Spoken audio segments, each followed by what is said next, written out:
Bonjour à tous, j'espère que vous allez tous très bien. Donc avant tout, bienvenue sur la chaîne, bienvenue à tous les nouveaux. Alors dans cette vidéo, j'avais envie de terminer l'année tranquille en vous proposant des petits vlogs où je vais vous présenter mes trois jeux favoris en fonction de leur catégorie. C'est-à-dire mes 3 riders préférés, mes 3 Marseille préférés, mes 3 jeux tarot sur les enjeux préférés, mes 3 oracles sur les anges préférés, mes 3 oracles préférés,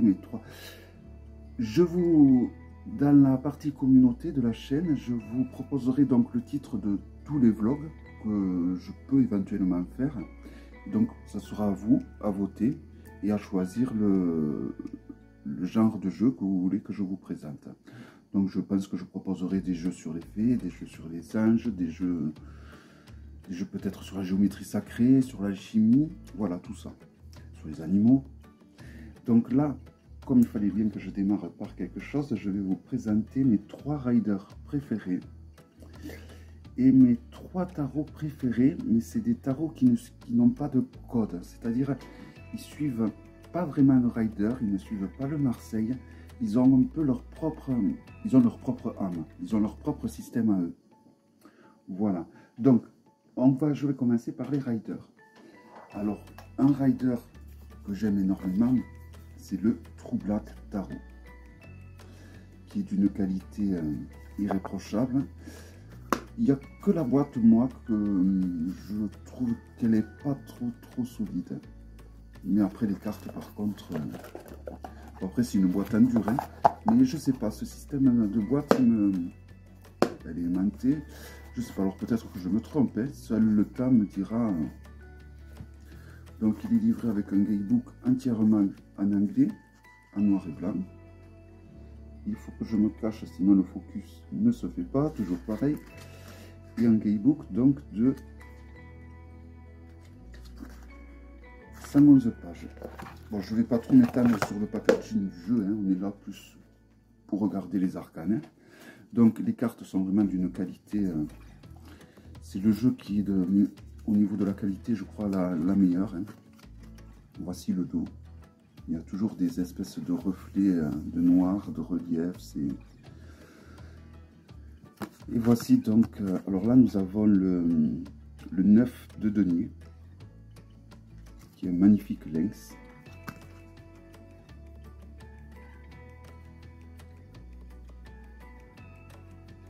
Voilà. Alors, comme j'ai trié ça, je vais vous présenter les majeurs peut-être. C'est vraiment... Alors, il paraît que ce jeu, il est... on peut le passer sous l'eau. Et c'est vrai que je confirme, il avait une petite tache blanche, une petite trace. J'ai pris une éponge humide et j'ai réussi à l'enlever. Donc, c'est vraiment un jeu... Alors, il se mélange très bien. L'arcane des amoureux, magnifique. Alors, l'arcane de la tempérance est l'une de mes arcanes préférées de ce jeu. Elle est vraiment, je trouve, somptueuse. La lune aussi.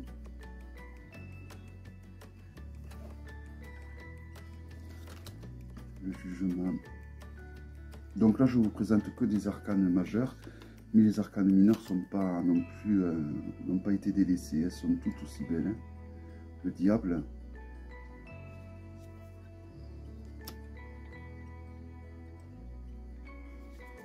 Voilà, je trouve que ce jeu vraiment, il est de toute beauté. Il est toujours, de toute façon, il le réédite, chaque année il le réédite, j'ai l'impression. Là non nommé, magnifique. Chaque année, il le réédite, donc je l'utilise pas assez à mon goût, mais je l'utilise quand même.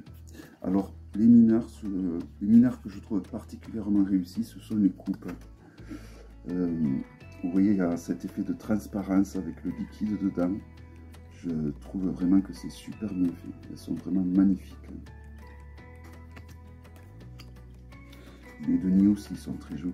Surtout cette arcane avec les papillons bleus, qui sont des papillons que je trouve magnifiques.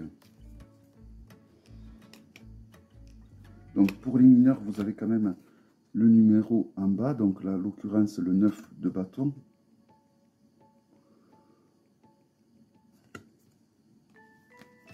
Voilà, donc je trouve vraiment que ce jeu, il est de toute beauté. Alors voyons, je crois que j'avais mélangé les... J'avais mis les personnages de cours à la fin. Voilà, donc je vais vous présenter quelques personnages de cours. Nous avons un cavalier.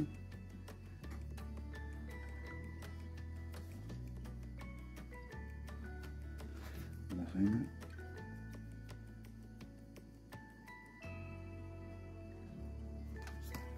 Le roi. Donc ce jeu me plaît pour son côté artistique. Je trouve qu'ils se sont vraiment arrachés graphiquement. Ils ont fait vraiment un jeu magnifique d'un point de vue graphique. Et voilà, je le trouve magnifique tout simplement.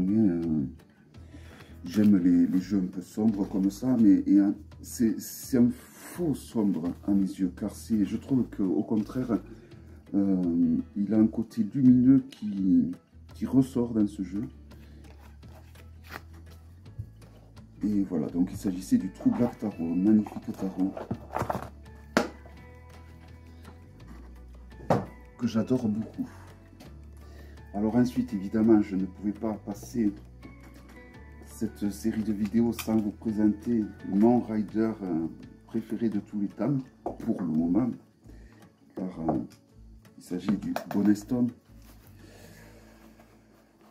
Alors que j'ai rangé dans un pochon que j'avais acheté à l'époque à Margot des Oracles de Velours, qui a un magasin sur Etsy qui fait des pochons magnifiques. Ça fait longtemps que j'ai pas été sur son magasin, il faudrait que j'y revienne voir. Alors voici le dos. Permet donc de faire des tirages en vert endroit. Et bon, les dessins sont là, tombés par terre, tout simplement.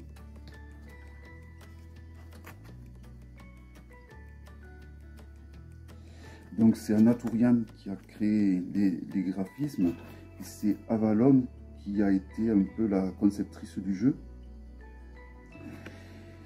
Je trouve qu'Anaturian, au niveau de ce jeu, je le dis chaque fois que je présente ce jeu, bon, pour les nouveaux qui se sont abonnés à la chaîne, ça va bien, mais pour les anciens, vous allez me trouver un petit peu que je répète. Mais je pense que quand un illustrateur comme Anaturian n'a qu'à faire que les dessins, comme ça a été le cas pour ce jeu, hein, elle n'a pas eu à s'occuper du gamebook, tout ça, elle n'a que les dessins à se concentrer, et je trouve que en général, il se surpasse. Et c'est ce qui s'est passé avec ce jeu. Hein. Alors je suis curieux de voir le jeu qu'elle est en train de dessiner pour Claire de la Lune, de la chaîne, donc, pour Claire de la chaîne Claire de la Lune, car elles vont sortir le tarot arthurien, qui s'annonce encore plus beau que celui-là. Je ne pensais pas que ça serait possible. Alors c'est à cause, grâce à cet arcane, que j'ai acheté le Boneston. Sur le site à l'époque, sur Etsy, il n'y avait que cet arcane de visible, et j'ai acheté le jeu en précommande, une précommande qui a duré, je crois, 7 ans.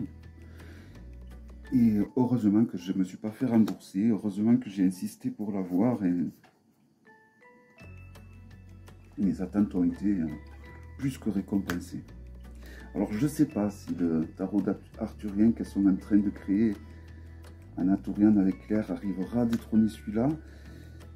Je dis que c'est bien parti parce que les quelques illustrations que je vois des fois sur Instagram passer, franchement, elles sont magnifiques.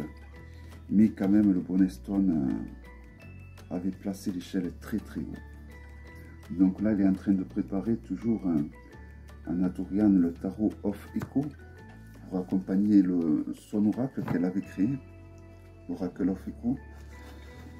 Il a l'air magnifique, il y a des arcanes qui sont somptueuses, mais je ne pense pas qu'il me plaira autant que celui-là, je pense pas. Je l'achèterai sûrement, vu que c'est vraiment mon illustratrice préférée. Alors je tiens à remercier une de mes abonnées qui m'a peint, il me semble, au crayon à l'huile, ma petite chatte, qui accompagne forcément mon jeu préféré. Et voilà. Donc c'est vraiment mon jeu de prédilection, mon jeu préféré, avec lequel j'y mets les pierres que je préfère aussi, entre autres un rubis noir étoilé. Vous voyez, ça c'est rare les rubis noirs étoilés, on n'en voit pas partout. Un saphir bleu, toujours étoilé. C'est bien d'avoir ces deux pierres en même temps, ça fait, il y a un côté yin et yang entre le rubis et le saphir qui se complètent très très bien. Un joli lapis lazuli brut. Alors je ne sais pas si vous allez le voir, il est magnifique. Hein. Et c'est pas évident de trouver des beaux lapis lazuli bruts, parce que souvent quand ils sont beaux, ben, ils partent au polissage. Hein.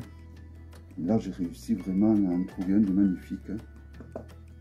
Une calcédoine à âme qui nous relie donc à notre entité lumineuse, à notre ange gardien, à voilà, quelque chose qui nous protège de l'au-delà, si je peux dire.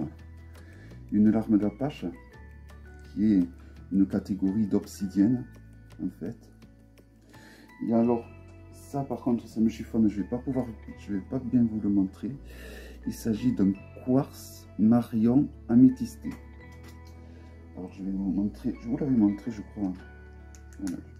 Pour au moins voir le côté améthysté, vous voyez. Le côté violet. On ne voit qu'à la lumière qu'il est rempli d'améthyste, hein, sinon on ne le voit pas du tout. Voilà, donc un petit trésor dans cette boîte. Donc, je vais finir donc ma présentation des riders préférés avec un que j'adore également énormément. Je l'avais acheté avant d'ouvrir la chaîne, ma chaîne YouTube. C'était Nat qui me l'avait fait découvrir à l'époque. Il s'agit du Pagantaro. Alors là, je suis un petit peu plus modeste au niveau des pierres. J'en ai mis que 3. J'ai mis un lapis lazuli poli, une pétalite, pareil, qui nous relie à une entité lumineuse ou bienveillante, et une oralite 23, donc une pierre qui contient 23, pas moins de 23 minéraux. Voilà, une pierre très intéressante de travailler avec. Donc ce jeu, ce qu'il a d'intéressant, c'est qu'il a toutes les phases lunaires. Donc voici le dos. Alors déjà le tarotage, je le trouve magnifique. Et donc c'est un jeu où il y a donc toutes les phases lunaires que vous pouvez utiliser ou non. Moi je les mets à part, mais voilà, je sais que ça m'arrive de l'utiliser.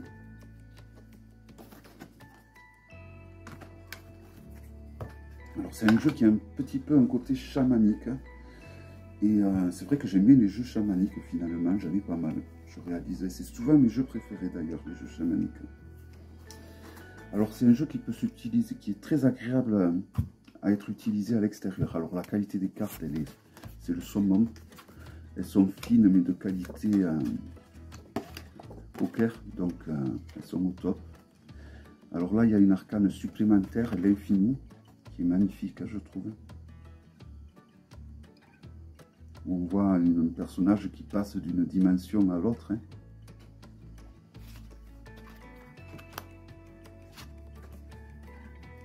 La tempérance. Le chariot. C'est vraiment un jeu, j'ai eu un gros déclic la première fois que j'ai vu la présentation de ce jeu.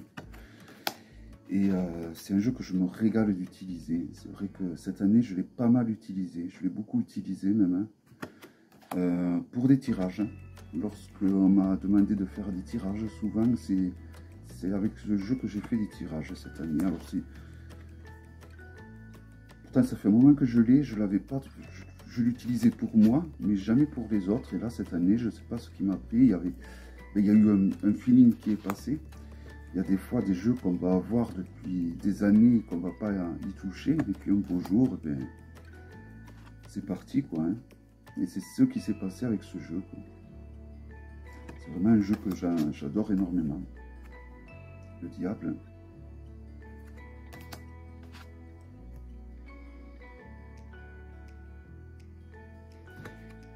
Et bon, les arcanes elles sont vraiment d'une qualité exceptionnelle. Il n'y a rien à redire à ce niveau-là. Alors, je vais vous montrer quelques arcanes mineurs, car je trouve que c'est ça la force de ce jeu, les arcanes mineurs. Les arcanes mineurs, en fait, elles sont semi-illustrées. Alors là, nous avons le roi de coupe, l'as d'épée, l'as de pentacle. Vous voyez, elles sont simples, hein, mais efficaces. Hein. Le cavalier de bâton, le 3 de coupe. Vous voyez, il y a très peu de... Il n'y a pas de scène de vie. Il y a des petits symboles, mais c'est largement suffisant pour interpréter les arcanes. Et je trouve que ça laisse plus de possibilités à l'interprétation que lorsqu'il y a une scène de vie. Car c'est ce que je reprochais au début, avant de bien connaître le rider, souvent c'était ce que je reprochais au rider, le 2 des épées, c'est que le fait qu'il y ait une scène de vie, ça nous bloquait à cette scène de vie, et du coup notre intuition, elle était un petit peu limitée à la scène de vie qu'on voyait. Donc, après avec le temps, on va au-delà de cette scène de vie. Et l'avantage de ce jeu, je trouve, c'est que le fait qu'il n'y ait pas... c'est un jeu qui est plus symbolique que ce qu'il y a au niveau de scène de vie. Et donc je trouve qu'il est très intéressant. Et d'ailleurs, c'est grâce à ce jeu que j'ai appris à apprécier les riders. Parce que ben, j'ai été élevé au Marseille. Hein. Donc du coup, j'étais pas habitué à avoir des mineurs illustrés. Ça m'a complètement au début déstabilisé d'avoir des mineurs illustrés. Je trouvais que du coup, ça limitait au niveau de l'interprétation, mais bon, pas du tout au final. Il faut aller juste simplement au-delà du dessin qu'on voit. Mais c'est pas évident quand on voit le dessin, justement, d'aller au-delà. Et ce jeu m'a aidé, m'a beaucoup aidé. Le jeu de Wurtz aussi, le nouveau jeu de Wurtz. Non, c'est pas Wurtz qui l'a dessiné, hein, c'est quelqu'un de chez Los Carabeo, il m'a beaucoup aidé justement à apprécier les riders. Voilà, mais il est de toute beauté, il est très parlant, c'est un jeu qui est très parlant, me concernant évidemment, hein, c'est personnel, hein, tout ce que je vous dis. Mais voilà, c'est un jeu qui me plaît énormément. La qualité est top, que ce soit la qualité des arcanes ou la qualité des dessins, il n'y a vraiment rien à redire. Vous voyez, on reconnaît hein, le rider quand même, surtout au niveau des 3 d'épée. Voilà. Donc on reconnaît bien le rider. Mais voilà, c'est comme je vous dis, c'est un rider semi-illustré. Et je trouve que c'est un gros plus au niveau de l'interprétation, surtout quand on démarre. Parce que quand on démarre et qu'il y a une scène de vie, on a tendance à s'arrêter justement dans cette scène de vie. Et du coup, ça va nous imputer drôlement au niveau... l'intuition tout simplement hein. Et donc ça je trouve que c'est un gros plus à ce jeu. Voilà donc pour les 3 riders préférés du moment, je précise du moment parce qu'évidemment d'un mois à l'autre ça change hein. Alors ensuite les tarots qui ont leur propre univers, leur propre système divinatoire. Alors il y a le Terra Volatile Tarot où j'attends l'expansion qui devrait faire très prochainement. Alors c'est un tarot qui a plus de 100 arcanes. Alors la boîte elle est solide, hein. Rien à redire au niveau de la qualité. Voici le paquet d'arcanes, hein. C'est un sacré paquet, le dos magnifique. Hein. Donc ce tarot, vous pouvez vous constituer ou créer votre propre jeu de tarot avec ce jeu. Alors je vais vous expliquer pourquoi. Alors déjà, là par exemple, vous avez le 4 de vaisselle, qui veut dire le 4 de navire. Donc, ça veut dire qu'ils ont rajouté toute une série d'arcanes mineurs en plus. Donc il y a les coupes, les bâtons, les épées, les deniers et les vaisselles. Donc de l'as au roi.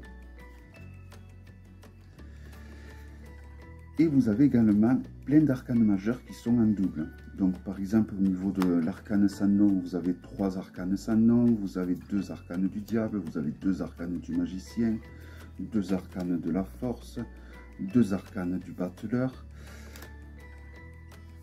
Et du coup, soit vous faites comme moi le choix de les utiliser toutes, ou alors vous créez votre propre tarot en gardant les arcanes qui vous parlent le plus, ou en gardant ce que vous faites comme idée de l'arcane. Si par exemple la force pour vous, elle est mieux représentée avec une dame qui ouvre la gueule du lion sans forcer, vous prenez cet arcane. Dans d'autres jeux, souvent on voit la force en train de faire tomber une espèce de pilier romain. Voilà, vous pouvez choisir vos arcanes et créer donc du coup votre propre jeu de tarot. Donc je trouve que c'est un jeu, alors en plus c'est un jeu qui me fait penser à certains, il a des illustrations un peu qui me font penser à certains jeux italiens. Je pense particulièrement au Dotti. Donc du coup c'est un jeu qui me plaît énormément. Il a également un côté alchimique qui n'est pas pour me déplaire.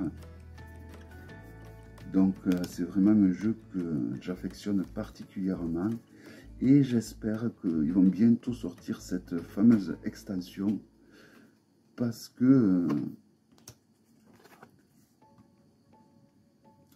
ça va faire un jeu énorme une fois que l'extension sera sortie. Alors là, par exemple, le 2 d'épée, vous avez également une autre arcane qui représente le 2 d'épée qui n'a rien à voir à celle-là. Donc vous choisissez vraiment l'arcane qui, pour vous parle le plus en tant que 2 d'épée.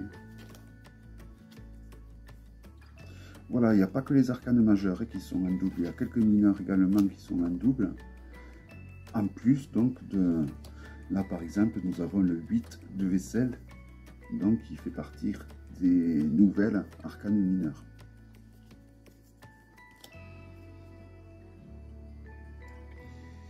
Alors en plus, si vous allez sur le site de ces créateurs, ils habitent au Portugal, donc du coup ça veut dire que ce jeu, il n'y a pas de frais de douane, il n'y a pas de taxes dessus. Et toutes les arcanes sur leur site de ce jeu sont toutes expliquées. Le côté lumineux, le côté sombre, la symbolique des arcanes. Il y a vraiment tout qui est expliqué. Vous pouvez la traduire en français en faisant Google Traduction. Donc c'est vraiment, je trouve qu'il est au top, quoi, franchement, ce site. Et pour ceux qui veulent après se procurer ce jeu et l'utiliser de façon régulière et sérieuse, avec ce site justement, il nous permet de pouvoir le faire. Alors ensuite, un tarot que j'ai depuis des années. Alors avec ce tarot, j'ai fait des tirages, des purs tirages divinatoires, des fois impressionnants. Alors que bon, je n'aime pas trop tout ce qui est tirage divinatoire, j'aime de moins en moins, parce que je trouve que c'est trop figé, les tirages divinatoires, et je pars du principe que tout est modifiable dans la vie, chacun a son libre arbitre, et donc c'est pour ça que ceux qui se prétendent être médiums, tout ça, ça me voilà. Alors, évidemment, il a un quartz célestial. Alors, il y en a qui les appellent les quartz de Jacare. Il n'y a qu'une mine dans le monde où on en trouve. Les quartz célestials, ce sont les quartz les plus vieux du monde. Donc, ils nous apportent de l'ancrage. Bon, pareil, là aussi, c'est un lapis lazuli magnifique. Brut.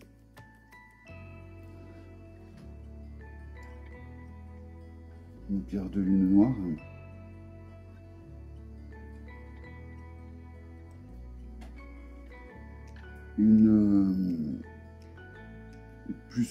C'est plus une labradorite qu'une pierre de lune pour le coup là. C'est une labradorite d'ailleurs. Car les pierres de lune, comme je vous ai déjà dit en vidéo, elles n'ont pas du noir comme ça. Quand elles ont du noir, c'est systématiquement une labradorite. Puis une vraie pierre de lune avec des beaux reflets bleus, ben, ça part en bijouterie, hein, ça part pas en... C'est raffinite qui nous relie donc au monde des anges, particulièrement des anges gardiens, et un quartz tourmaline œil de chat. Voilà pour ce qui est des pierres qui l'accompagnent. Dans un joli pochon, à l'effigie de ma petite chatte. Et donc, quel est ce jeu? Ben, c'est le Marielle Tarot, première édition. Alors, j'ai la seconde édition qui est beaucoup plus maniable de par ses cartes qui sont moins grandes. Regardez-moi les contours des arcanes. Elles n'ont pas pris une ride. Elles sont vraiment comme neuves. Le contour doré, c'est incroyable. Comme quoi, vraiment, cette sortie chez l'édition Fisher Publishing, je crois. Ils ont vraiment fait un beau travail d'édition avec cet oracle, avec ce tarot, je veux dire. Bon, ben, c'est un tarot somptueux, quoi. C'est chaque arcane, c'est des tableaux, tout simplement. Hein. Que ce soit les mineurs ou les majeurs. Alors, ce tarot, il puise un petit peu dans tous les systèmes connus. Voici le dos.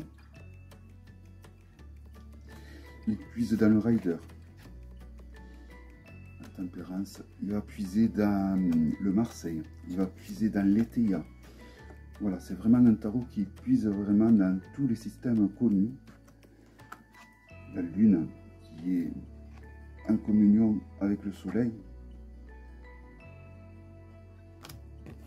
Alors, il y avait des arcanes qui dérangeaient, particulièrement l'arcane du Hiérophante, que voici, qui, dans la seconde édition, a été remplacé par une arcane un peu plus traditionnelle. Hein. L'étoile, l'arcane des amoureux et de toute beauté, je trouve. Le monde, l'ermite. La papesse, alors la papesse aussi cet arcane a été remplacé par une papesse beaucoup plus conventionnelle, on va dire. L'empereur. Alors il y avait des scènes de nudité qui avaient choqué le public à l'époque. Et bon, je trouve que moi j'adore la première édition. Voilà, c'est un jeu que j'ai trouvé magnifique. Vous allez voir l'arcane non nommé, l'arcane sans nom, voilà, qui est de toute beauté. Hein. C'est un jeu également qui va utiliser beaucoup des références bibliques, particulièrement les cavaliers de l'Apocalypse, qui sont représentés, je crois, par les 10. Alors là, nous avons les arcanes mineurs. Donc voici le 10 de denier, le 10 de disque, qui représente donc un cavalier de l'Apocalypse, me semble-t-il. Le 8 de disque. C'est vraiment un tarot que j'adore et qui me fait pour le coup des fois, quand je l'utilise, pour quelqu'un d'autre, autre que moi, et surtout si c'est quelqu'un que je ne connais pas, il me fait un peu le même effet que le Twilight Tarot, c'est-à-dire que j'arrive très bien à l'utiliser de façon intuitive et donc je vais dire de façon médiumnique, je peux pas dire ça. Enfin bon, j'arrive à l'utiliser, à avoir des trucs hallucinants avec ce tarot. Et je trouve que les dessins sont d'une puissance. C'est de la peinture à l'huile, il me semblait. C'est ce que j'avais cru comprendre. C'est vraiment une artiste accomplie.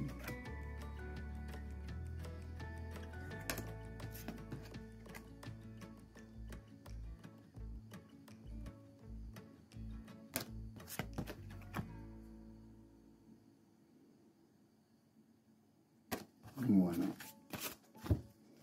Voilà, vraiment, il a été et il est encore l'un de mes tarots chouchou qui a son propre système à lui.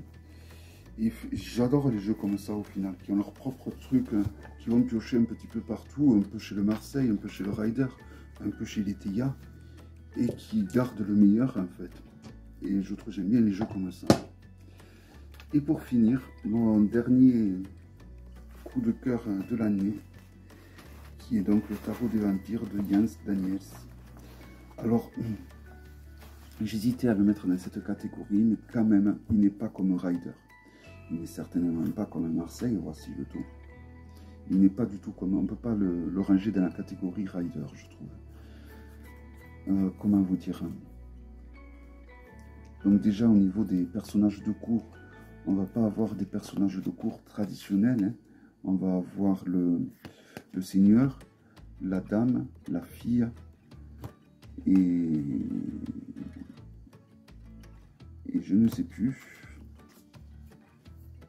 Et le prince. Donc ça change. Bon, ça représente toujours des personnages, ça peut nous représenter à nous, mais voilà, c'est pas du tout. Et alors, il est vendu donc avec un livre donc en français qui est vraiment passionnant. Il est passionnant, on apprend un tas de choses au niveau du...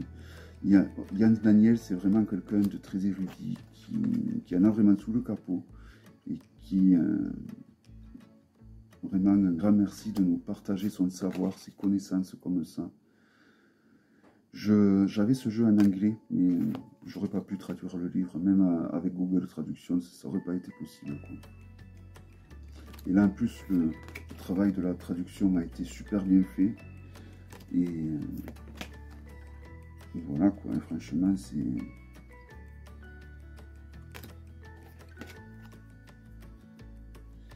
Alors, l'inconvénient de la version anglaise, c'est que le bouquin, ben, il est en anglais. Et que du coup, on ne profite pas de toutes les connaissances que recèle le bouquin.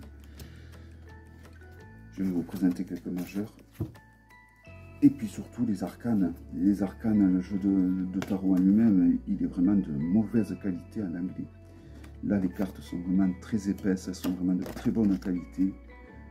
Tandis que la version anglaise, les arcanes sont vraiment très très fines.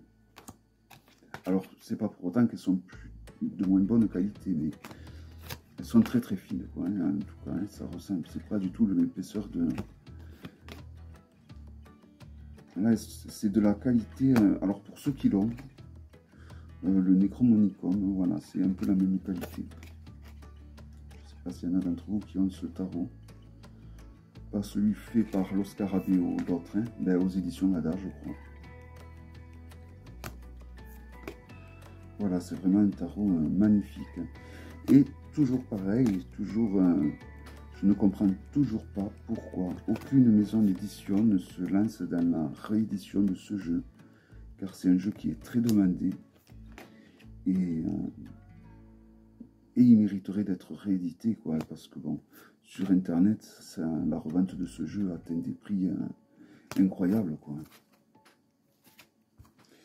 Et bon, je comprends pas parce que franchement, il y en a tellement qui sont en recherche de ce jeu que je pense qu'il partirait assez rapidement. Voilà donc pour mes tarots qui ont leur propre âme, si je peux dire, qui fait partir donc de mes 3 tarots de tête. Donc dans la partie communauté, je ferai un petit référendum, si je peux dire, où je mettrai donc les noms des différents styles de jeu que je peux vous présenter, et je vous présenterai donc par catégorie mes 3 jeux préférés en fonction de la catégorie. Voilà, j'espère donc que cette vidéo vous aura plu et je vous dis à très bientôt pour une prochaine vidéo. Bye bye.